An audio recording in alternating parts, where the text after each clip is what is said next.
नमस्कार, प्रणाम, जय हिंद साथियों। स्वागत है आप सभी लोगों का हमारे आज के इस वीडियो में। तो दोस्तों, आज का जो हमारा टॉपिक होने वाला है वो है कि संसद के कितने सदन होते हैं। लेकिन दोस्तों, इससे पहले हम सभी लोगों को ये जानना जरूरी होता है कि आखिर संसद किसे कहते हैं और हमें संसद क्यों चाहिए होता है। तो दोस्तों, मैं आपको बता दूं कि इस टॉपिक पर हमने ऑलरेडी वीडियो बना रखा है। अगर आप सभी लोगों को ये वीडियो देखना है तो लिंक आप सभी लोगों को डिस्क्रिप्शन में प्रोवाइड कर दिया जाएगा, चाहे तो आप वीडियो देख सकते हो। तो चलिए, आज का जो हमारा टॉपिक है उस पर सबसे पहले हम डिस्कस करते हैं। तो दोस्तों, जो हमारा टॉपिक है वो है कि संसद के कितने सदन होते हैं। दोस्तों, अक्सर लोगों को पता होता है कि संसद के 2 सदन होते हैं। ठीक है, संसद के 2 सदन होते हैं। पहला जो हमारा होगा वो है लोकसभा, जिनको हम निम्न सदन के नाम से भी जानते हैं, और दूसरा हमारा है वो है राज्यसभा, जिसको हम उच्च सदन के नाम से जानते हैं। ठीक है, तो यहां तक क्लियर। अब जो हमारा पड़ाव आता है, यानी कि जो हमारा क्वेश्चन आता है, ये अक्सर लोगों को नहीं पता होता है। चलिए, मैं आप सभी लोगों को एकदम अच्छे तरीके से और अच्छे में समझाया दे रहा हूं कि आखिर संसद के 2 सदनों की क्या आवश्यकता है। जी हां साथियों, ये हमारा सबसे इंपॉर्टेंट क्वेश्चन होने वाला है, जो कि अक्सर लोगों को नहीं पता होता है कि संसद के 2 सदनों की क्या आवश्यकता होती है। तो चलिए, यहाँ पर हम आप सभी लोगों को सबसे पहले ये बता दे रहे हैं। तो यहाँ पर देखिए, लिख रखा है हमने कि भारत की संघीय विधान पालिका को जो है हम संसद के नाम से जानते हैं, या संसद का नाम दिया गया है। संसद एक द्विसदनात्मक व्यवस्थापिका है। इसमें राष्ट्रपति, राज्यसभा तथा लोकसभा सम्मिलित होते हैं। राज्यसभा जो होता है वो संसद का उच्च सदन होता है, तथा लोकसभा जो है वो निम्न सदन होता है, या फिर कह सकते हैं लोकप्रिय सदन होता है। ठीक है, यहाँ तक क्लियर हुआ। एक बार फिर से बता दें कि संसद जो है एक द्विसदनात्मक व्यवस्थापिका है। इसमें राष्ट्रपति, राज्यसभा तथा लोकसभा सम्मिलित होते हैं। राज्यसभा जो होता है वो संसद का उच्च सदन होता है, और लोकसभा जो होता है वो निम्न सदन होता है। ठीक है, तो यहाँ तक क्लियर हुआ। आगे जो हमने लिख रखा है वो काफी इंपॉर्टेंट है, आप सभी लोगों को इजीली समझ में आ जाएगा। जैसे अपना भारत देश है, ठीक है, अपना भारत देश है, एक छोटा मोटा देश नहीं है, जनसंख्या में भी आगे है, और कहीं ना कहीं इसकी गिनती जो है वो क्षेत्रफल के अनुसार बड़े देशों में भी किया जाता है। तो भारत जैसे विशाल और संघात्मक व्यवस्था वाले देश में या फिर वाले देश के लिए संघात्मक व्यवस्थापिका का द्विसदनात्मक होना नितांत स्वाभाविक और आवश्यक है। इसके प्रमुख कारण हैं जो कि आगे लिखे हुए हैं। अभी आपको हम डिस्कस कर बता देंगे, एकदम बढ़िया से एक्सप्लेन हो जाएगा, और आपको इजीली समझ में आ जाएगा कि 2 सदन की आवश्यकता क्यों होती है। इतना याद रखिएगा कि जो भारत देश हमारा, ये विशाल देश है, और भारत के जैसे ही विशाल देशों में 2 सदन की आवश्यकता होती है। क्यों होती है, अभी आपको आगे पता चलने वाला है। तो देखिए, यहाँ पर लिखा है कि भारतीय सदन के दूसरे सदन की उपयोगिता यह है कि इसके अस्तित्व के फलस्वरूप विभिन्न निर्णयों और प्रस्ताव पर पुनर्विचार हो जाता है। इससे निर्णय या प्रस्ताव में बची त्रुटियों को 2 बार जांचने का मौका मिल जाता है। ठीक है, यहाँ पर क्या समझ में आया आपको? आप खुद से ही अंदाजा लगा लीजिए, और जहाँ तक कुछ लोगों को समझ में आ गया होगा, और नहीं है, चलिए मैं आप सभी लोगों को इजीली बता दे रहा हूँ।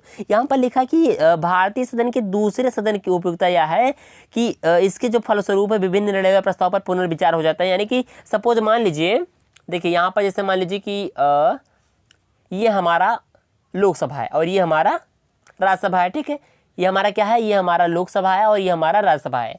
कोई बिल है या विधेयक है या कोई कानून है जिनको पारित करना, या कोई बिल या विधेयक है जिसको पास करना है, तो वो सबसे पहले किसी सदन में जाएगा। सपोज मान लीजिए सबसे पहले वो लोकसभा में गया।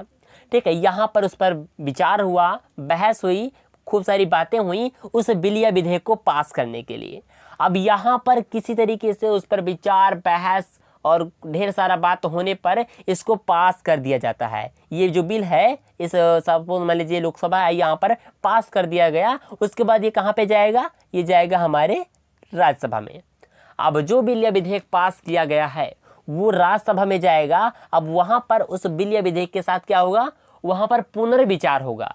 यानी जिस बिल या विधेयक को पार किया गया है, जो निर्णय लिया गया है उस पर, जो फैसला लिया गया है, अब उस फैसले पर भी फैसला होगा, पुनर्विचार होगा, उनके विचार पर भी पुनर्विचार होगा, और उनमें देखा जाएगा कोई त्रुटियां तो नहीं है, कोई गलती तो नहीं है, कोई गलती तो नहीं कर दी इस निर्णय लेने में। यानी किसी बिल या विधेयक को पास करने में या उस पर निर्णय लेने पर कोई गलती तो नहीं हुई, कोई त्रुटि तो नहीं हुई, वो राज्यसभा देखेगा। ठीक है, यहाँ पर ये होता है, यानी कि पुनर्विचार हो जाता है, फिल्टर कर दिया जाता है। अगर सपोज मान लीजिए लोकसभा में कोई बिल या विधेयक को पास करने में कोई गलती हो गई, त्रुटि हो गई, वो राज्यसभा में जाकर के उस पर पुनर्विचार होगा, फिर से निर्णय लिया जाएगा। अगर गलत होगा तो रोक लिया जाएगा, अगर सही होगा तो ट्रांसफर कर दिया जाएगा कहाँ पे, वो दोबारा तिबारा में जाएगा राष्ट्रपति के पास। ठीक है, तो इस प्रकार से जो है 2 सदन की आवश्यकता होती है, क्योंकि देखिए भारत एक विशाल देश है और भारत के जैसे ही कई सारे विशाल देश हैं, तो इन सारे विशाल देशों में किसी भी बिल या विधेयक को एक ही सदन के द्वारा, यानी एक ही लोगों के द्वारा, एक ही सदस्यों के द्वारा उसको पास नहीं किया जा सकता है। इसलिए यहाँ पर 3 प्रोसेस बनाए रखे हैं, पहला लोकसभा, फिर राज्यसभा, फिर यहाँ पर हमारा राष्ट्रपति बैठेगा, वो भी इसको जांचेगा, परखेगा, तब इसको जो है पास करेगा।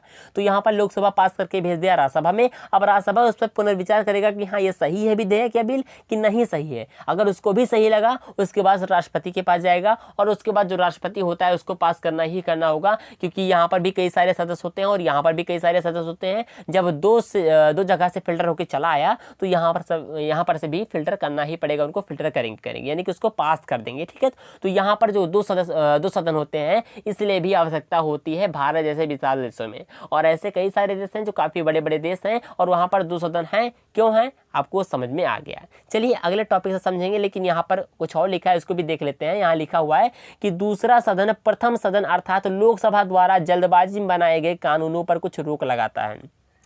सपोज अभी जैसे मैंने कि आपको पहले बताया कि लोकसभा ये मान लीजिए राज्यसभा है, अगर लोकसभा में कोई जल्दबाजी में कोई कानून बना दिया गया है, कोई त्रुटियां हैं उनमें, तो अभी जैसे कि मैंने बताया वही यहाँ पर बताया गया है, वो राज्यसभा में जाकर के उस त्रुटियों पर जो है रोक लगाया जाएगा, कानूनों पर रोक लगाया जाएगा, फिर आगे राष्ट्रपति के बाद ट्रांसफर किया जाएगा। इस प्रकार से भी हमारा क्लियर हुआ। चलिए अगला पॉइंट देखते हैं। देखिए यहाँ पर लिखा हुआ है दोस्तों कि प्रथम सदन के सदस्य स्वभाव से भावात्मक होते हैं। ठीक है, बुक के अनुसार जैसा कि यहाँ पर लिखा हुआ है कि जो प्रथम सदन होता है उसके सदस्य स्वभाव और भावात्मक होते हैं स्वभाव से, और कार्य प्रणाली में वे सदैव जल्दबाजी से काम ले लेते हैं या काम लेते हैं तथा सदन में उनका रवैया गैर जिम्मेदाराना होता है। दूसरे सदन की स्थापना से ये त्रुटियां दूर हो जाती हैं। गैर जिम्मेदाराना, ठीक है, जो हमारा दूसरा सदन है राज्यसभा, जो कि हमने भी बताया, यानी कि जैसे लोकसभा में कोई गलती से त्रुटि, जल्दबाजी में वो कानून को पास कर देंगे, बिल या विधेयक को पास कर देंगे, लेकिन वो जब राज्यसभा में जाएगा तो ये राज्यसभा आपको पता होगा कहीं ना कहीं अस्थायी होता है। तो यहाँ पर जाकर के उन सारे त्रुटियों को हटा करके, जो वहाँ पर प्रॉब्लम क्रिएट होंगे उनको हटा करके तब वो विधेयक आगे भेजा जाएगा। तो इस प्रकार से दूसरा पॉइंट से भी हम क्लियर कर सकते हैं कि 2 सदन होना जरूरी है। ठीक है, चलिए अब देखते हैं हम अगला टॉपिक। तो यहाँ पर तीसरे पॉइंट से हम समझेंगे कि भारत जैसे विशाल देशों में 2 सदन की आवश्यकता क्यों होती है। देखिए यहाँ पर हमने लिख रखा है कि यदि संसद में दूसरा सदन ना हो तो प्रथम सदन के स्वेच्छाचारी बन जाने की संभावना बढ़ जाती है। दूसरे सदन के अभाव में पहला सदन मनमानी कर सकता है। ये काफी ज्यादा इंपॉर्टेंट होने वाला है। कैसे होगा चलिए मैं आपको बताता हूँ। जैसे मान लीजिए अभी मैंने आपको बताया था कि ये हमारा क्या है, लोकसभा, ये हमारा राज्यसभा है। सपोज मान लीजिए कि अगर राज्यसभा नहीं होता है या एक ही सदन होता है, तो कोई बिल या विधेयक को पास करना है तो वो यहीं पे जाएगा एक ही लोगों के। सपोज मान लीजिए आप हैं और आपका कोई दोस्त है और 2 लोग हैं और कोई काम करना है, तो अगर आप अकेले ही निर्णय लेंगे, सपोज इसको छोड़िए, अभी अपने आप को लीजिए, आप हैं और आपका कोई दोस्त है और कोई काम करना है, अगर कोई काम करने के लिए आप अकेले निर्णय ले रहे हैं और उसको कर दे रहे हैं, तो आपको जैसा कि आपने फैसला लिया है अपने हिसाब से लिया है, आगे काम गलत हो रहा है सही हो रहा है वो तो बाद में परिणाम में पता चलेगा। लेकिन अगर आप लोग 2 लोग हैं, यानी आप हैं और आपका दोस्त है, और आप अगर कोई काम करना चाह रहे हो तो आप उस पर निर्णय लिए, अपना फैसला लिए, फिर वो बातें अपने दोस्तों को बताई, अपना यानी आपका जो दूसरा बंदा है अपना दोस्त है उसको बताया, तो उसके पास जाएगा आपका बात, तो आपसे जो हो गई थी गलती, यानी आपसे अगर कोई गलती हो गई होगी तो आपका दोस्त बताएगा भाई नहीं, आपने जो निर्णय लिया है इसमें ये गलती, अगर आप ऐसा करते हो तो ये हो सकता है। तो आपको भी समझ में आएगा कि हाँ यार, अगर हम अकेले होते अगर ऐसे ही फैसला ले लेते तो ये गलती हो सकती थी, परिणाम हमको आगे चल करके बुरा मिल जाता है। तो आपका दोस्त यहाँ पर आपको रोका, आपको जो त्रुटियाँ था उनको रोका, फिर आगे जो फैसला हुआ उसको बताया, यानी त्रुटियों को रोक करके उस पर रोक लगाया, फिर आगे उसको यानी उसको करने के लिए छोड़ दिया। तो यहाँ पर क्या होगा कि 2 लोगों का सपोर्ट हो गया, यानी कि 2 लोग मिलकर के जब फैसला लेते हैं तो कहीं ना कहीं सही होता है, परिणाम आगे चल करके ये संभावना होता है कि अच्छा ही मिलेगा। और अकेले अगर लोगे तो परिणाम बुरा भी हो सकता है। ठीक उसी प्रकार से यहाँ पर ये इस तरीके से हमने आपको समझाया है। और यहाँ पर देखिए, मान लीजिए अगर राज्यसभा नहीं होता है, अगर सपोज मान लीजिए राज्यसभा नहीं होता है, तो यहाँ पर जो लोकसभा है वो तानाशाही भी कर सकता है, यानी कि वो केवल लोकसभा ही होगा, यानी उसी सीट में केवल मतलब लोकसभा का पार्ट जो है कोई निर्णय लेगा, कोई फैसला लेगा, कानून या बिल विधेयक को पास करेगा, तो वो तानाशाही भी कर सकता है। अकेला होगा तो तानाशाही भी करेगा, लेकिन अगर 2 हैं तो तानाशाही वो नहीं कर सकता। कैसे, चलिए अभी आगे हम और अच्छे तरीके से समझेंगे। यहाँ तक समझ में आ गया तो आप सब कमेंट बॉक्स में ऐसे लिखेगा। चलिए आगे बढ़ते हैं। फिर देखिए यहाँ पर अगला पॉइंट जो हमारा लिखा हुआ है, यहाँ पर लिखा हुआ कि दूसरा सदन प्रथम सदन के कार्यभार को कम करता है। दूसरे सदन में महत्वहीन अथवा कम महत्व के प्रस्ताव पास हो सकते हैं और वह सदन कुशलतापूर्वक उन पर विचार विमर्श कर सकता है। ये भी काफ़ी ज़्यादा इंपॉर्टेंट है। कार्यभार, ये मेन वर्ड है कार्यभार। अगर कोई काम सपोज मान लीजिए, सपोज कोई भी काम है, जैसे मान लीजिए कॉपी चेक करना है आपको। अगर आपको क्लास में बुलाया गया है अपने से छोटे बच्चों की क्लास की कॉपी चेक करने के लिए, सपोज अगर 20 कॉपी हैं, किसी क्लास में 20 बच्चे हैं, अगर 20 कॉपी है, आपको अकेले 20 कॉपी दे दिया जाए तो आप काम उस कॉपी को चेक करोगे तो आपका टाइम भी ज़्यादा लगेगा, आपके ऊपर थोड़ा ज़्यादा भार रहेगा, यार 20 कॉपी चेक करना है। लेकिन अगर आपका साथी होगा, 2 लोग होंगे, तो 10 कॉपी उसको चेक करना पड़ेगा और 10 आपको चेक करना पड़ेगा। तो ये भार उतर गया ना कि आपको 20 कॉपी चेक करना पड़ेगा, क्योंकि आपको अब 10 ही चेक करना है, आपका साथी आपके साथ है, 10 उसको मिल गया। तो वही काम कम टाइम में हो जाएगा और कम भार भी हो जाएगा, यानी कार्यभार जो हमारा होगा वो हो जाएगा कम। तो यहाँ पर ये सबसे बड़ा पॉइंट है कि जो दूसरा सदन होता है वो प्रथम सदन के कार्यभार को कम कर देता है और दूसरे सदन में महत्वहीन अथवा कम महत्व के प्रस्ताव पास हो सकते हैं और वह सदन जो है कुशलता पूर्वक उन पर विचार विमर्श कर सकता है। तो ठीक इस प्रकार से 2 सदन की आवश्यकता होनी ही होनी है। चलिए अब हम समझते हैं अगले पॉइंट से, जो कि हमने लिख रखा है और काफ़ी ज़्यादा इंपॉर्टेंट है।